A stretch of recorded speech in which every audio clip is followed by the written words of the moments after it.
Bonjour, j'ai le bonheur d'avoir avec moi Benoît Petit, qui est conseiller pédagogique au Service national du récit et qui s'intéresse plus particulièrement à la citoyenneté à l'ère du numérique. Bonjour Benoît. Bonjour Stéphanie. C'est un plaisir de te recevoir pour l'École branchée sur la famille. Dis-moi, toi, tu as une histoire familiale en lien avec la citoyenneté à l'ère du numérique. Qu'est-ce qui s'est passé chez toi? Bien, il y a quelques années, ma fille était adolescente et un soir, elle me dit, je peux-tu inviter des amis à la maison? Je dis, ben oui, pas de problème. Alors, je m'en vais travailler dans mon bureau, puis à un moment donné, j'entends ma fille aller répondre à la porte, bonjour, bienvenue. Et là, je me dis, hey, j'ai pas entendu la porte sonner. Alors, je m'en vais voir, bonjour les amis, comment ça va? Bienvenue à la maison. Je suis désolé, je n'ai pas entendu la sonnette. Alors, ma fille, elle dit, ben ils n'ont pas sonné. Je dis, ah, comment ça, ils n'ont pas sonné? Elle dit, ben on peut-tu en parler demain? On s'en reparle. OK, on s'en reparle. OK, parfait. Fait que je reparle le lendemain. Je lui demande, hey, je dis, oh, vas-y, explique-moi, je comprends pas. Pourquoi tes amis. Ils n'ont pas sonné. Pourquoi ils n'ont pas sonné? Comment ils ont fait pour que. Ben, ils m'ont texté. J'ai dit, ils t'ont texté? Ah, ils t'ont texté en s'en venant? Non, pas en s'en venant. Ben, d'abord, ils t'ont texté en débarquant de l'auto, là, ils arrivaient à la maison. Non, ben, j'ai dit, où ils t'ont texté? Ben, sur le balcon. J'ai dit, hein? Comment ça? Ben, c'est évident. Qu'est-ce que tu penses qu'il y a mieux? Se faire répondre par un inconnu ou bien par moi? Bien, c'est évident, par moi. Hein? Donc, alors, j'ai dit, ah oui? Elle dit, puis en plus de ça, tout le monde fait ça. Tout le monde fait ça.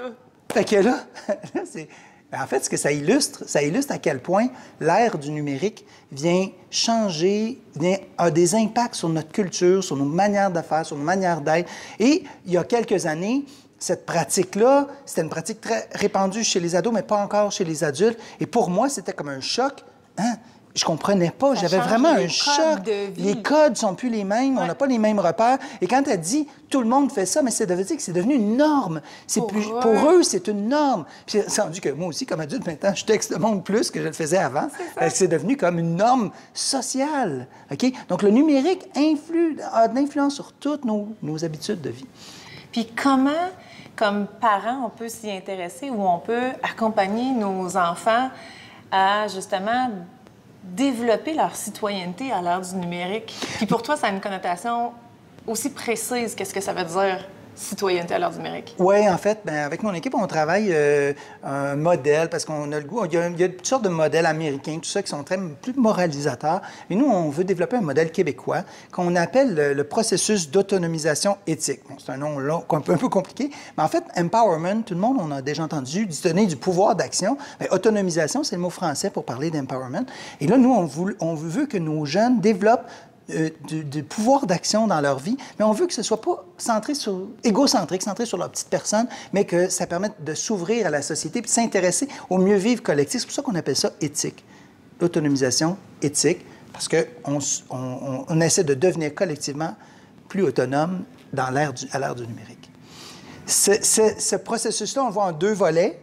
Le volet capacité cognitive, donc développer la compréhension du numérique, les compétences numériques, les algorithmes, tout ça. La réflexion éthique, j'en ai parlé, bien sûr, la réflexion éthique, c'est fondamental dans ça.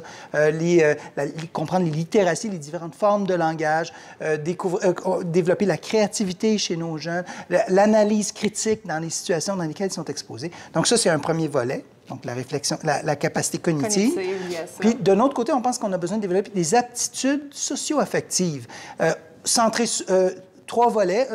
Ma personne, c'est-à-dire développer mon affirmation de soi, ma confiance en soi, ma connaissance de moi-même, de l'autre, interagir avec respect avec les autres, trouver des manières de développer de l'empathie pour l'autre, de l'écoute, mais aussi peut-être plus largement sur le monde au sens large de la planète, mais aussi de monde qui m'entoure dans mon environnement immédiat.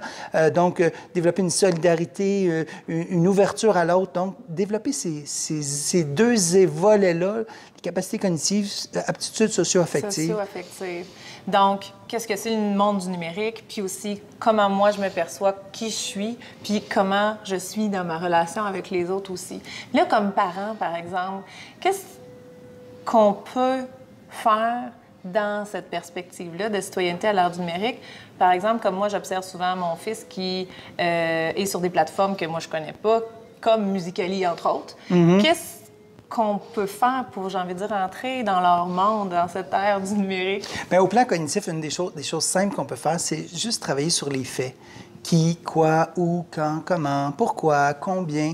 Pas de manière à porter un jugement moral, mais à dans une attitude d'écoute puis d'intérêt. Je veux comprendre le monde dans lequel tu vis. Et ça, en faisant ça, on est en train de lui montrer à se poser des questions en même temps. C'est de la bienveillance, finalement. C'est de la bienveillance, c'est décrire les phénomènes. C'est quoi ce Musical.ly? Comment ça fonctionne? Qui est là-dessus?